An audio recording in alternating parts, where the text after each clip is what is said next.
안녕하세요. 이올림 위원 장숙지 원장입니다. 얼굴에 오톨도톨한 요철이 있으면 피부가 깨끗해 보이지 않아서 신경 쓰이는데요. 이 피부에 요철을 만드는 질환에는 쥐젖, 편편사마귀, 비립종, 피지샘 증식증 등 종류가 매우 다양합니다. 이번 시간에는 이 중에서 쥐젖이란 편편사마귀에 대해서 알아볼 텐데요. 집에서 민간요법으로 제거해도 효과가 있을지, 부작용은 없을지, 또 병원에서 제거하자니 치료가 어렵고 복잡하진 않을지 여러모로 막막하셨을 텐데요. 그래서 이번 시간에는 쥐젖과 편편사마귀 원인과 치료 방법에 대해서 자세히 알려드리도록 하겠습니다. 자, 쥐젖과 편편사마귀 발생 원인이 뭘까요? 쥐젖과 편편사마귀 발생 원인은 다릅니다. 편편사마귀 같은 경우에는 인유두종 바이러스, 휴먼 파필로마 바이러스에 감염이 돼서 생기는 전염 질환입니다. 요 HPV에 감염되게 되면 모두 다 피부 병변이 생기는 것은 아니고요. 면역력이 떨어져 있는 분들에게서 이 피부 증상이 생기게 됩니다. 주로 여자분들 같은 경우에는 임신, 출산을 거치면서 편편사마귀가 확 퍼질 수 있습니다. 그리고 쥐젖 같은 경우에는 아직 특별한 발생 원인이 밝혀지지 않았는데요. 나이가 들수록 또 비만하거나 당뇨가 있을수록 발생 위험이 올라가는 것으로 되어 있습니다.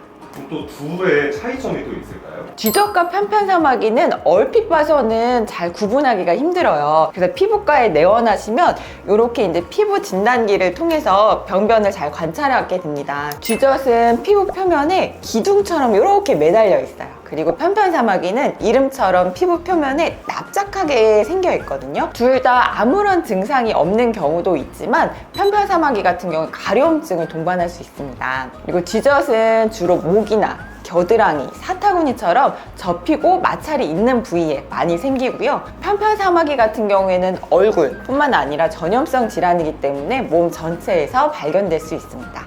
언니, 그럼 이거 그냥 막 없어지고 그런 게 아니고 꼭 치료 받아야 되는 거예요? 둘 중에 초기에 바로 치료받으면 좋은 게 있어요. 어떤 걸 것 같으세요? 편편사마귀가 바이러스니까.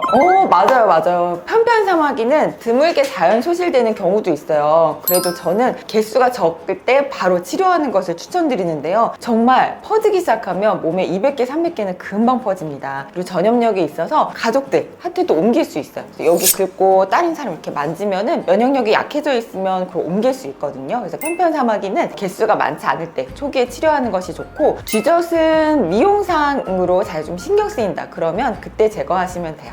어제 이거 인터넷에 퍼진 뭐 민간요법 같은 건데 네. 식초로 없앨 수 있다고 하더라고요. 괜찮을까요?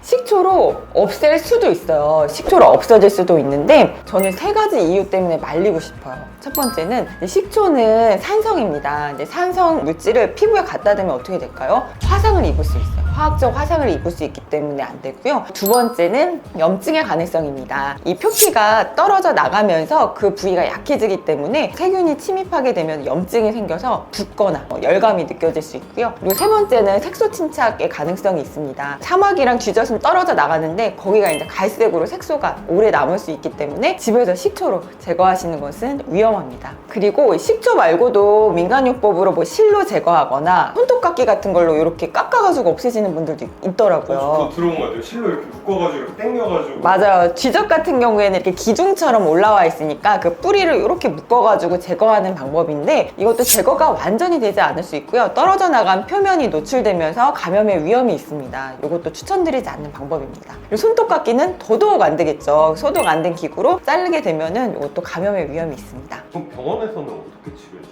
네, 병원에서는 CO2 레이저를 이용해서 제거하는데요. 쥐젖 같은 경우에는 아까 이렇게 기둥처럼 생겼다 그랬잖아요. 그래서 포셉으로 이렇게 잡으면 쭉 늘어나요. 그럼 끝에 매달려 있는 부분만 레이저로 딱 절개해주면 깔끔하게 없어지고요. 편편사마귀는 피부에 딱 붙어 있어요. 그래서 레이저를 살짝 태워가지고 없앨 수 있습니다. 이게 점처럼 안쪽으로 뿌리가 깊은 그런 병변이 아니기 때문에 제거 자체는 간단합니다.